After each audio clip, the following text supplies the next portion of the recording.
के chairman senate की गद्दी पर कौन बैठेगा, फैसला कल होगा। यूसुफ रजा गिलानी और सादिक सुंजरानी में कांटे का मुकाबला। चेयरमैन और डिप्टी चेयरमैन सेनेट का इंतखाब खुफिया बैलेट के जरिए होगा, जिसके लिए छोटी जमातों के वोट अहमियत इख्तियार करेंगे और वो बाजी पलटने की ओपोजिशन में आगे रहेंगे। सेनेट से 92 सेनेटर्स आज रिटायर्ड हो जाएंगे, जिनमें की गई शख्सियात दोबारा मुंतखब होने में कामयाब होंगी। 48 नौ मुंतखब अरकान सेनेट कल हल्फ उठाएंगे, जिनमें तहरीक इंसाफ के 19, पीपल्स पार्टी के 8, बलोचिस्तान अवामी पार्टी के 6, मुस्लिम लीग नून के 5, जमीयत उलमा इस्लाम फे के 3, जबकि MQM, BNP, मेंगल और ANP के 2 और मुस्लिम लीग काफ का 1 रुकन शामिल है। नौ मुंतखब अरकान सेनेट 12 मार्च को 6 साल की मुद्दत यानी 2021 से 2027 तक के लिए बतौर सेनेटर हल्फ उठाएंगे। अहम खबर है जिससे आपको अपडेट कर रहे हैं कि आज हल्फ उठाए जाएंगे।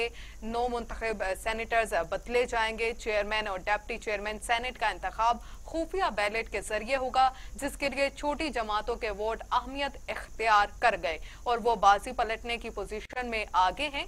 सेनेट से 92 सेनेटर्स आज रिटायर्ड हो जाएंगे, जिनमें कई शख्सियात दोबारा मुंतखब होने में कामयाब हो गई हैं। 48 नौ मुंतखब अरकान सेनेट कल हल्फ उठाएंगे, जिनमें तहरीक इंसाफ के 19, पीपल्स पार्टी के 8, बलोचिस्तान अवामी पार्टी के 6, मुस्लिम लीग नून के 5, जमीयत उलमा इस्लाम फे के 3, जबकि MQM, BNP और मेंगल और ANP के 2 और मुस्लिम लीग काफ का 1 रुकन शामिल है। 9 मुंतखब अरकान सेनेट 12 मार्च को 6 साल की मुद्दत यानी 2021 से 2027 तक के लिए बतौर सेनेटर हल्फ उठाएंगे। अहम खबर है जिससे आपको अपडेट कर रहे हैं कि सेनेट का इजलास हुआ है और 9 मुंतखब ओहदेदारान जो उनसे हैं वो बदले गए हैं। अहम खबर से आपको अपडेट कर रहे हैं कि चेयरमैन सेनेट की गद्दी पर कौन बैठेगा, फैसला कल होगा। यूसुफ रजा गिलानी और सादिक सुंजरानी में कांटे का मुकाबला है। चेयरमैन और डिप्टी चेयरमैन सेनेट का इंतखाब खुफिया बैलेट से होगा, जिसके लिए छोटी जमातों के वोट अहमियत इख्तियार कर गए हैं और वो बाजी पलटने की पोजीशन में आगे हैं।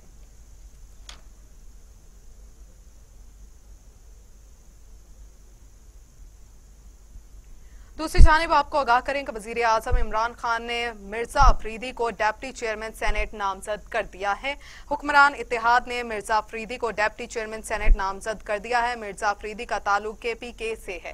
अहम खबर है जिसे आपको आगाह कर रहे हैं कि वजीर आजम इमरान खान ने मिर्जा अफरीदी को डिप्टी चेयरमैन सेनेट नामजद कर दिया है। हुक्मरान इत्तेहाद ने मिर्जा अफरीदी को डिप्टी चेयरमैन सेनेट नामजद कर दिया है। मिर्जा अफरीदी का ताल्लुक KPK से है। अहम खबर है जिससे आपको आगाह कर रहे हैं कि मिर्जा अफरीदी का ताल्लुक KPK से है। वजीर आजम इमरान खान ने मिर्जा अफरीदी को डिप्टी चेयरमैन सेनेट नामजद कर दिया है। हुक्मरान इत्तेहाद ने मिर्जा अफरीदी को डिप्टी चेयरमैन सेनेट नामजद कर दिया है। मिर्जा अफरीदी का ताल्लुक KPK से है। अहम खबर है जिससे आपको आगाह कर रहे हैं कि वजीर आजम इमरान खान ने मिर्जा अफरीदी को डिप्टी चेयरमैन सेनेट नामजद कर दिया है।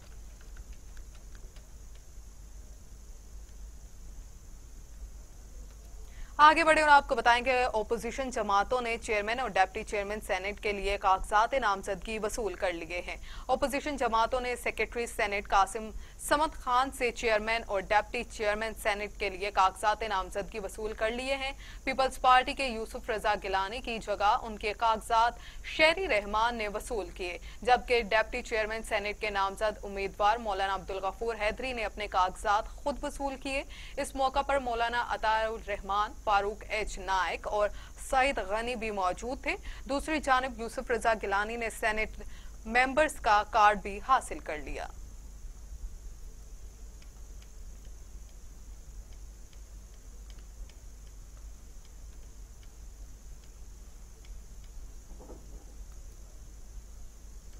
अब आपको बताएं कि पंजाब में सियासी तमाशा लगाने की हर साजिश को मिलकर नाकाम बनाएंगे। वजीर आला पंजाब उस्मान बुज़दार से चौधरी बरादरान की मुलाकात। दोनों रहनुमाओं ने मजबूत इत्तेहाद के अज़म का इजहार किया। वजीर आला पंजाब उस्मान बुज़दार से स्पीकर पंजाब असम्बली चौधरी परवेज इलाही और चौधरी मोनस इलाही ने मुलाकात की। Principal secretary CM Tahir Khurshid और सेक्रेटरी पंजाब असम्बली मोहम्मद खान भट्टी भी मुलाकात में शरीक थे। मुलाकात में बाहमी दिलचस्पी के अमूर, सियासी सूरत हाल और चेयरमैन सेनेट के इलेक्शन के हवाले से तबादला ख्याल किया गया। मुस्लिम लीग काफ ने चेयरमैन सेनेट के लिए इलेक्शन में हुकूमती उम्मीदवार सादिक संजरानी की हमायत का इयादा किया। वजीर आला उस्मान बुज़दार ने सादिक संजरानी की हमायत पर परवेज इलाही का शुक्रिया अदा किया। उस्मान बुज़दार ने कहा है कि चेयरमैन सेनेट के इलेक्शन में भी हुकूमती उम्मीदवार सादिक संजरानी को कामयाबी मिलेगी। पंजाब में पाकिस्तान मुस्लिम लीग काफ के साथ बेहतरीन वर्किंग रिलेशनशिप है। इत्तेहादी जमात को हर मौका पर साथ लेकर चलेंगे।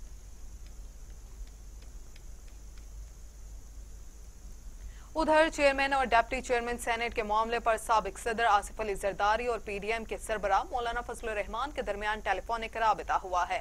आसिफ अली जरदारी और मौलाना फजलुर रहमान के दरमियान होने वाले टेलीफोनिक राबते में दोनों रहनुमाओं ने पीडीएम उम्मीदवारों के सेनेट इलेक्शन में कामयाबी यकीनी बनाने की कोशिश पर तबादला ख्याल किया।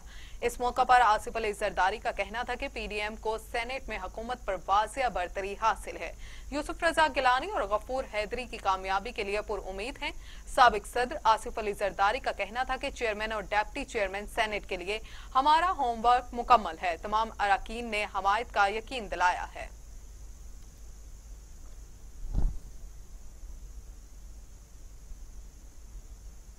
दूसरी जानिब मरियम नवाज ने इंकशाफ किया है कि हमारे सेनेटर्स पर दबाव डाला जा रहा है। मुस्लिम लीग नून की नायब सदर मरियम नवाज ने समाजी राब्ते की वेबसाइट पर ट्विटर पर इंकशाफ किया है कि हमारे सेनेटर को फोन किया जा रहा है कि पाकिस्तान डेमोक्रेटिक के उम्मीदवार को वोट ना दें। उन्होंने कहा कि कुछ कॉल्स को सबूत के तौर पर रिकॉर्ड कर लिया गया है। वाज़ेह रहे कि चेयरमैन सेनेट की नशिस्त पर सादिक संजरानी और यूसुफ रजा गिलानी के दरमियान मुकाबला होगा। उधर तहरीक इंसाफ ने सेनेट इंतखाबात में पार्टी डिसिप्लिन की खिलाफ वर्जी पर रुकने सिंध असम्बली असलम आबरू और शहरियार शर को पार्टी से निकाल दिया। पीटीआई ने दोनों के खिलाफ इलेक्शन कमीशन से रुजू करने का फैसला कर लिया है। पाकिस्तान तहरीक इंसाफ ने पार्टी हिकमत अमली से रोगर्दानी पर सिंध के अरकान असम्बली के खिलाफ कार्रवाई करते हुए PS1 जैकबाबाद से असलम आबरू, PS18 गोटकी से शहरियार खान शर को पार्टी से फारिग कर दिया गया है। सिंध से ताल्लुक रखने वाली दोनों अरकान सूबाई असम्बली की बुनियादी पार्टी रुकनियत भी खत्म कर दी गई है। तहरीक इंसाफ की कायमा कमेटी बराए नज़्म एहतसाब गरबी सिंध और कराची ने मुतफिका फैसला जारी कर दिया है, जिसमें कहा गया है कि सेनेट इंतखाबात में असलम आबरू और शहरियार शर ने जमायती हुकामात से रोगर्दानी की। दोनों अरकान सिंध असम्बली को अपनी सफाई पेश करने का मौका दिया गया है। अब आपको बताएं कि लाहौर हाई कोर्ट ने वजीर आजम के मोमिनीन खसूसी की तकरीरियों के खिलाफ केस में अब्दुल हफीज शेख के पाकिस्तान में असासों का रिकॉर्ड तलब कर लिया। चीफ जस्टिस कासिम खान ने वजीर आजम के मोमिन खसूसी की तकरीरियों के खिलाफ केस की समाअत के दौरान रिमार्क्स दिए कि जमहूरी मुल्कों में लोग हारने के बाद मुस्ताफी हो जाते हैं। लगता है काम खत्म होने पर अब्दुल हफीज शेख बैग उठाकर रवाना हो जाएंगे। चीफ जस्टिस ने इस्तफसार किया कि क्या हारने के बाद हफीज शेख को अवामी ओहदे पर रहना चाहिए। अब्दुल हफीज शेख ने हारने के बाद अवामी ओहदा नहीं छोड़ा। क्या ये जमहूरियत है? हुकूमत को अब्दुल हफीज शेख के अलावा 22 करोड़ अवाम में कोई नहीं मिला। चीफ जस्टिस ने कहा कि बड़ी बड़ी बातें करने से मुल्क जमहूरी नहीं हो जाता।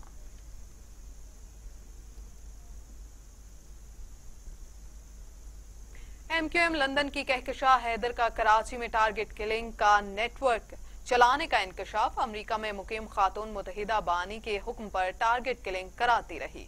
DIG CTD उमर शाहिद ने रेंजर्स हुकाम के हमरा प्रेस कॉन्फ्रेंस करते हुए कहा कि अमेरिका से कहकशां नामी खातून एक टीम कराची में चला रही थी। कहकशां नामी खातून की कॉल रिकॉर्डिंग भी सामने आई। रिकॉर्डिंग में खातून टारगेट किलर से टारगेट के हवाले से बात कर रही हैं। उन्होंने कहा है कि 2017 में रेंजर्स ने MQM लंदन की टारगेट किलर्स की टीम पकड़ी थी। टीम जब जेल गई तो उनकी मालूमात पर इंटेलिजेंस ऑपरेशन किया जाता रहा। रेंजर्स और CTD ने एक मुश्तरका ऑपरेशन किया। रेंजर्स हुकाम ने कहा कि रॉ के साथ मिलकर दहशतगर्दी के कई मंसूबे बनाए गए। गिरफ्तार 3 मुलजिमों ने एतराफ जुर्म कर लिया। जिन्हें गिरफ्तार किया था उनको उम्र कैद की सजा मिल चुकी है। बैरून मुल्क बैठकर मुल्क में अफरा तफरी फैलाई जा रही है।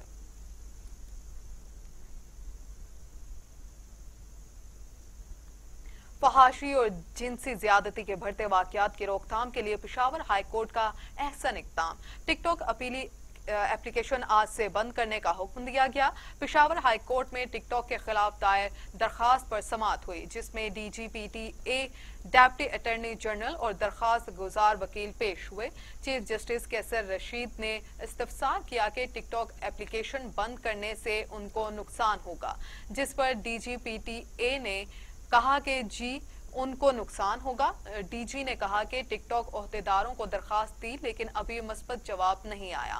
चीफ जस्टिस कैसर रशीद ने रिमार्क्स दिए कि टिकटॉक वीडियो से मुआशरे में फहाशी फैल रही है। जो वीडियो अपलोड होती हैं ये मुआशरे को काबिल कबूल नहीं, इससे सबसे ज्यादा नौजवान मुतासिर हो रहे हैं। एप्लीकेशन से मुतालिक जो रिपोर्ट मिली वो अफसोसनाक है। फाजिल चीफ जस्टिस ने हुक्म दिया कि जब तक टिकटॉक हुकाम ताउन नहीं करते एप्लीकेशन को बंद कर दिया जाए।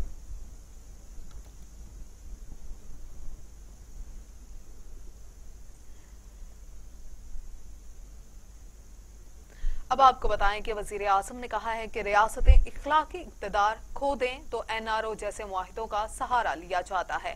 सेनेट इंतखाबात से जाहिर हुआ हम इखलाकी तंजुली का शिकार हो रहे हैं। वजीर आजम इमरान खान ने समाजी राब्ते की वेबसाइट ट्विटर पर लिखा कि हमारे रसूल सल्लल्लाहु अलैहि वसल्लम ने फरमाया, हमसे पहले बहुत सी अक़वाम तबाह हुई और कौमों की तबाही का सबब ताकतवर और कमजोर के लिए मुख्तलिफ कवानीन होना थे। उन्होंने कहा कि इखलाकी इक़्तिदार के बगैर रियासतें इंसाफ फराहम नहीं कर सकती, जबकि इंसाफ और कानून की हुक्मरानी के बगैर रियासतें टूट फूट का शिकार हो जाती हैं। वजीर आजम ने कहा कि रियासतें इखलाकी इक़्तिदार खो दें तो NRO जैसे मुआहिदों का सहारा लिया जाता है और तारीख गवाह है इखलाकी ड्राउट और बदअनवानी ने रियासतों को तबाह कर दिया। दूसरी जानिब वज़ारत दिफा की जानिब से वज़ीर आज़म इमरान खान को पाक फ़िज़ाइया के नए सरबराह की तकर्री के लिए 4 नामों पर मुश्तमिल समरी भिजवा दी गई है। पाकिस्तान एयरफोर्स के सरबराह एयर मार्शल मुजाहिद अनवर खान की अलविदाई मुलाकातें जारी हैं। पाक फ़िज़ाइया की कमान की तब्दीली 18 मार्च को होगी, जिसमें सबकदोश होने वाले एयर चीफ कमान नए सरबराह को सौंपेंगे। पाक फ़िज़ाइया ने नए सरबराह की तकर्री की मंजूरी के लिए समरी वज़ीर आज़म को भिजवा दी गई है। वज़ारत दफ़ा ने नए एयर चीफ के लिए पाक फ़िज़ाइया के 4 सीनियर तरीन अफसरान के नाम तजवीज़ किए हैं। मोमन खसूसी फिरदौस आशिकवान का कहना है कि मुस्तहकीन के लिए कोई भूखा ना सोए प्रोग्राम का आगाज हो गया है। समाजी राब्ते की वेबसाइट ट्विटर पर पैगाम जारी करते हुए वजीर आला पंजाब के मोमन खसूसी फिरदौस आशिकवान का कहना था कि कोई भूखा ना सोए प्रोग्राम रावलपिंडी इस्लामाबाद से शुरू किया गया है। प्रोग्राम के तहत रोजाना मयारी खाना मजदूर मेहनतकश और गुरबा में तकसीम किया जाएगा। मोमन खसूसी ने मजीद कहा कि कमजोर तबकात की जरूरियात पूरी करने में मददगार बनना वजीर आजम इमरान खान का अज़्म है। उनका कहना था कि कोई भूखा ना सोए मंसूबा दिगर शहरों तक फैलाया जाएगा। उन्होंने कहा कि साबिक अदवार में महज कमीशन और किक बैक्स के लिए मंसूबे लगाए गए। पाकिस्तान तहरीक इंसाफ के रहनुमा और मोमन खसूसी डॉक्टर शहबाज गिल का कहना है कि ओपोजिशन तय कर ले कि उनका बयानिया क्या है। समाजी राब्ते की वेबसाइट ट्विटर पर शहबाज गिल ने पैगाम जारी करते हुए कहा, सियालकोट NA-75 के और यूसुफ रजा गिलानी के जीतने पर ओपोजिशन के मुताबिक एस्टेब्लिशमेंट न्यूट्रल हो चुकी है और एतमाद के वोट में पहले से भी ज्यादा वोट लेकर कामयाब होने पर मरियम कह रही हैं ये वोट एजेंसियों ने दिलवाए हैं। उनका कहना था कि शाहिद खाकान अब खत लिखने का सोच रहे हैं। सेनेट चेयरमैन का इलेक्शन हारने से पहले फैसला कर लें, आप ओपोजिशन का बयानिया है क्या। वजीर सेहत पंजाब ने एक्सपो सेंटर में कोरोना वैक्सीनेशन सेंटर का दौरा किया, जहां उन्होंने शहरियों से अमले के रवैये और वैक्सीनेशन बारे तासुरात लिए। शहरियों ने डॉक्टर्स यास्मीन राशिद को बेहतरीन इंतजामात करने पर दुआएं दी और इत्मीनान का इजहार किया। इस मौका पर वजीर सेहत पंजाब यास्मीन राशिद ने गुफ्तगू करते हुए कहा कि एक्सपो सेंटर में कोरोना वैक्सीनेशन सेंटर पर बेहतरीन इंतजामात करने पर कैप्टन रिटायर्ड मोहम्मद उस्मान और उनकी टीम को शाबाश देती हूँ। 24 घंटों के दौरान 1400 से जायद शहरियों ने कोरोना वैक्सीन लगवाई। तमाम शहरियों को बेहतरीन मयार की कोरोना वैक्सीन लगाई गई है। इंशाअल्लाह पाकिस्तानी कौम जल्द इस वबा से जान छुड़वा लेंगी।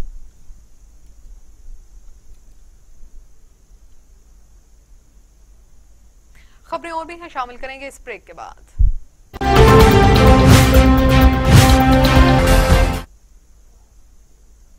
Welcome back. ब्रेक के बाद आपको बताएं कि इलेक्शन कमीशन ऑफ पाकिस्तान ने सूबाई वजीर राजा बशारत के खिलाफ नाअहली दरखास्त खारिज कर दी है। इलेक्शन कमीशन ने सूबाई वजीर खारजा बशारत के खिलाफ नाअहली दरखास्त खारिज कर दी है। इलेक्शन कमीशन ने शहरी मोहम्मद असलम की दरखास्त नाकाबिल समाअत करार दे दी। दरखास्त गुजार ने मौकिफ अपनाया कि राजा बशारत ने कागजात नामजदगी के साथ झूठा बयान हल्फी दिया, जिस पर मेंबर पंजाब अल्ताफ इब्राहिम ने कहा कि आपको 3 साल बाद याद आया कि बयान हल्फी झूठा है। इलेक्शन कमीशन ने NA 249 कराची के ज़िम्नी इंतखाबात का शेड्यूल जारी कर दिया है। NA 249 की नशिस्त PTI के फैसल वापटा के इस्तीफे के बायस खाली हुई थी। इलेक्शन कमीशन के मुताबिक NA 249 कराची में पोलिंग 29 अप्रैल को होगी। ज़िम्नी इंतखाबात के लिए कागजात नामजदगी 13 से 17 मार्च तक जमा कराए जा सकते हैं। NA 249 ज़िम्नी इंतखाबात के लिए कागजात नामजदगी की स्क्रूटनी 25 मार्च को होगी। उम्मीदवारों के इंतखाबी निशानात के साथ हतमी फहरिस्त 8 अप्रैल को जारी होगी। उधर मुस्लिम लीग नून के रहनुमा हमजा शहबाज की रिहाई की दस्तावेजात पर दस्तखत न कराने के मामले पर डिप्टी सुप्रिंटेंडेंट जेल की जाली अंगूठा लगाने पर गैर मशरूत मुआफी मंजूर कर ली गई। अदालत ने प्रोसिक्यूशन और वकील की मुदाखलत पर डिप्टी सुप्रिंटेंडेंट जेल को मुआफ कर दिया। जज एहतसाब अदालत ने कहा कि जेल हुकाम ने रमजान शुगर मिल्स केस में मुचलके पर जाली अंगूठा लगाया। मुचलके पर अंगूठे और अदालत में लिए गए अंगूठे के निशान में फर्क है। डिप्टी सुप्रिंटेंडेंट जेल ने कहा कि आप हमजा के अंगूठे के निशान का फर्क फ्रांसिक करा लें। अमजद परवेज खटक एडवोकेट ने डिप्टी सुप्रिंटेंडेंट जेल से मुकालमा करते हुए कहा कि अदालत को नहीं कहा जाता कि डिप्टी सुप्रिंटेंडेंट जेल की तरफ से हम मुआफी मांगते हैं। जज एहतसाब अदालत ने कहा कि आइंदा मोहतात रहना है।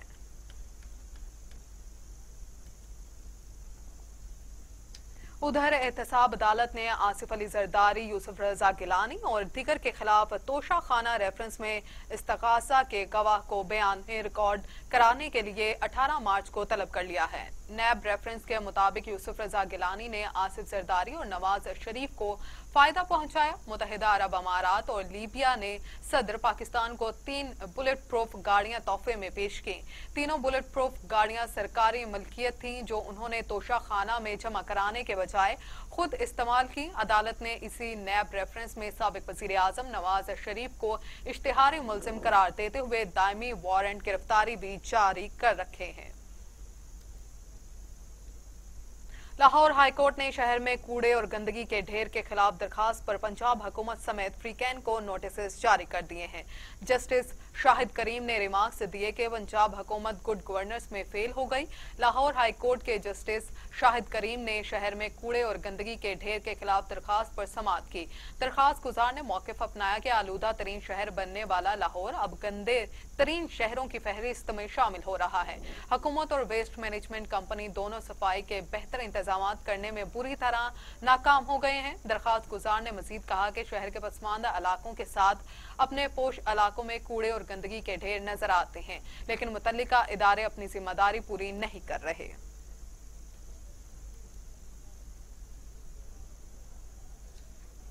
अब आपको बताएं कि तालीमी इदारों की बंदिश के खिलाफ इस्लामी जमीयत तलबा का एहतजाज। पिशावर यूनिवर्सिटी में मुजाहिरीन ने अकेडमिक ब्लॉक में मेन गेट तक एहतजाजी रैली निकाली।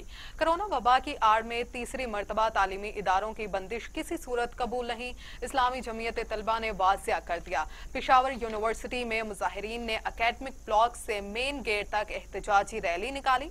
मुजाहिरीन का कहना था कि हुकूमत 2 हफ्तों के लिए तालीमी इदारों की बंदिश का नोटिस ले। मरकजी तर्जुमान इस्लामी जमीयत तलबा का कहना था कि कोरोना की पहली 2 लहरों की वजह से तलबा के 2 सेमेस्टर्स जाया हो गए हैं। हुकूमत कोरोना वबा की आड़ में तालीम को बर्बाद कर रही है। उन्होंने मुतालबा किया कि कोरोना वबा की वजह से माली बहरान के शिकार जमात के लिए हुकूमत बेल आउट पैकेज जारी करें। उन्होंने मजीद कहा कि हायर एजुकेशन कमीशन की जानिब से ऑनलाइन क्लासेस का नोटिफिकेशन मुस्तरद करते हैं। दूसरी जानिब नेपरा ने कराची को बिजली फ्राहम करने के जिम्मेदार अदारे के इलेक्ट्रिक की 11 माह की फ्यूल प्राइस एडजस्टमेंट जारी कर दी है। फ्यूल प्राइस एडजस्टमेंट के तहत कराची के सार्फिन के लिए फी यूनिट बिजली ₹1.21 महंगी की गई है। अगस्त 2019 के फ्यूल प्राइस एडजस्टमेंट के तहत कराची के सार्फिन के लिए फी यूनिट बिजली 75 पैसे महंगी हुई है। सितंबर 2019 की एडजस्टमेंट के तहत फी यूनिट बिजली 30 पैसे और अक्टूबर 2019 के फ्यूल प्राइस एडजस्टमेंट के तहत फी यूनिट बिजली 10 पैसे महंगी हुई। नवंबर 2019 की फ्यूल प्राइस एडजस्टमेंट के तहत फी यूनिट बिजली ₹2.12 और दिसंबर 2019 ₹1.75 सस्ती की गई है। जनवरी 2020 के फ्यूल प्राइस एडजस्टमेंट के तहत फी यूनिट बिजली 94 पैसे और फरवरी 2020 के एडजस्टमेंट के तहत 50 पैसे महंगी हुई है। अप्रैल फ्यूल प्राइस एडजस्टमेंट के तहत फी यूनिट बिजली की कीमत 78 पैसे और मई 2020 की फ्यूल प्राइस एडजस्टमेंट के तहत फी यूनिट बिजली 1 पैसे 35 पैसे सस्ती कर दी गई है।